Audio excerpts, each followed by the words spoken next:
Okay, so this is the way to hook up your external sound card device, such as this Deepa I got from Temu, or this Scarlett Focusrite, a very popular brand, to your computer, or your laptop, or your desktop computer. Now then, this is going to act like the interface for all of your musical efforts. So you would take this, I'm going to use this Deepa as an example. You take this, once you order it, you take a USB cord, like this one, and it goes into the back of the audio interface. That other side goes into your laptop or your desktop. Okay?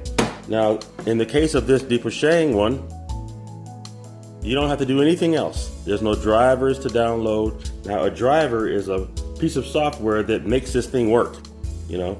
But in this case, the one I got from Temu for very low, you don't have to do anything else. You plug and play, and that's just it. Just plug and play.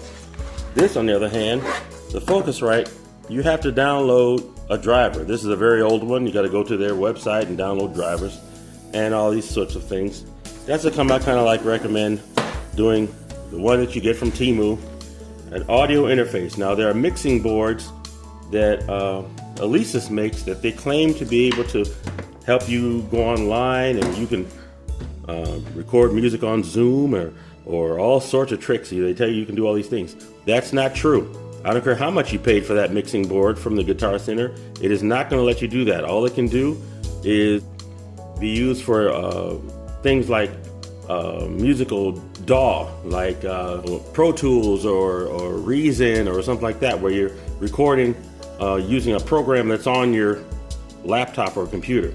It's not for some online thing like Bandlab or something like that, Audacity or any of these things you see, or Zoom, any of that. Okay, so they'll tell you that it can. They'll even show pictures on the boxes saying that it can do all these fancy things, and it cannot. You can't use it for a podcast or nothing like anything live. It's not for streaming. You've got to have an audio interface like this.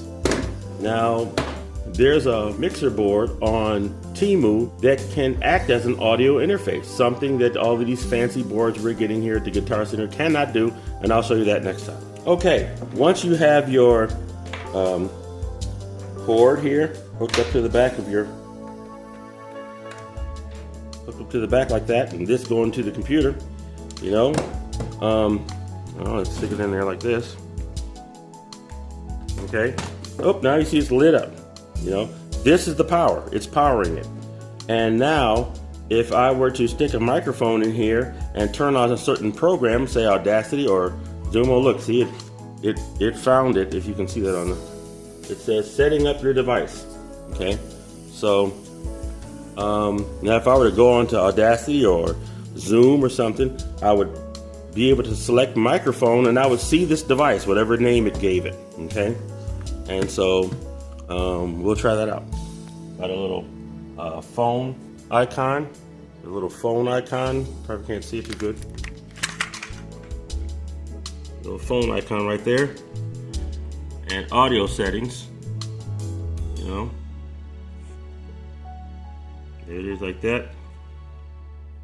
I press audio settings and it says connect to USB headphones. And so that's me right there. That's my device. It's called 2HD USB audio device. Now, if I was using the Focusrite, it would say Focusrite or something. But this Deepa has its generic name, and it's that. So it's already selected, I guess by default. And so now it should be ready. I'm going to test it out. So my Deepa is now working.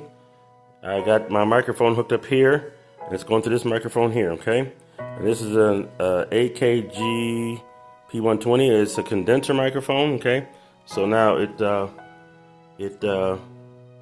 I plugged it into channel 1. There's channel 1, 2, 3, 4. in order to make it work, its condenser mic has to have 48 volts, and you see the light lit up there. It will not work, you will get no sound if the back of it, if this right here is off. So it's got to have 48 volts is on, see, channel 1, 2. So now, that's this device. Not every device has that. Here's a Focusrite. Focusrite has that as well, 48 volts. It has it on the front, a little button right there. Won't focus, let's see. It's that silver button right there in the middle. And you would press that and 48 volts would come on and turn on. But some of them have them, some of them don't. You can actually see me clipping. Test, test, test, see? And here I am on Zoom. Hello, hello, hello. So there you have it. So now I am hooked up and ready to go. Now, I could sing, la la la, and record myself in Zoom or others could hear me. But what happens if I want to have my music and everything and sing? Well, I could take another cord in this particular model. I could take a cord out of here and put it into a phone or something and play some music. I'd have a volume right here. I couldn't adjust too much, you know. I have no reverb or effect or anything. But to get all that sort of stuff, I would need a mic. Instead of hooking all my instruments directly into this, I would use a mixer, and we'll talk about that next. But I want to put several instruments and some music and everything into there and sing along with it so people can hear me on Zoom, or I'm on Bandlab or something like that. Okay, so now, or JamKazam, any of those sites, all right? So now, what I would do is I get any standard mixer like this, any plain old regular mixer, just plugged in regular power, just like any other thing. And I take the outputs, the left and right, you know, whatever you got to do to get the left and right output, you know, in your particular mixer, and you bring those two cables into this audio interface, which is going to change it into digital. Okay, so now I would take those two cables, left and right, and in this case I'd put them here, 1, 2, left, right, and you can see, look close on there, left, right. See, 1L, 2R. So now I'll just plug them right in there. By the way, if you're a guitarist, you'll see this button that says high Z. Okay, you only use that, press that in if you're playing a guitar, you know, electric guitar. You know, you have no amp. So but anybody else doesn't use that. Okay, so now, so that would be that. Now I would have my music in here. I'd put my music in one of these two channels or what have you, and then or whatever you got to do to get your music into here with a cable of some sort. If you got a cell phone with a phone jack, you would come out of that phone jack and into, you know, tape. Some people use tape inputs. So the phone jack will have the phone jack on one end and these XLR cable things on the other end. I'll show you that in a minute.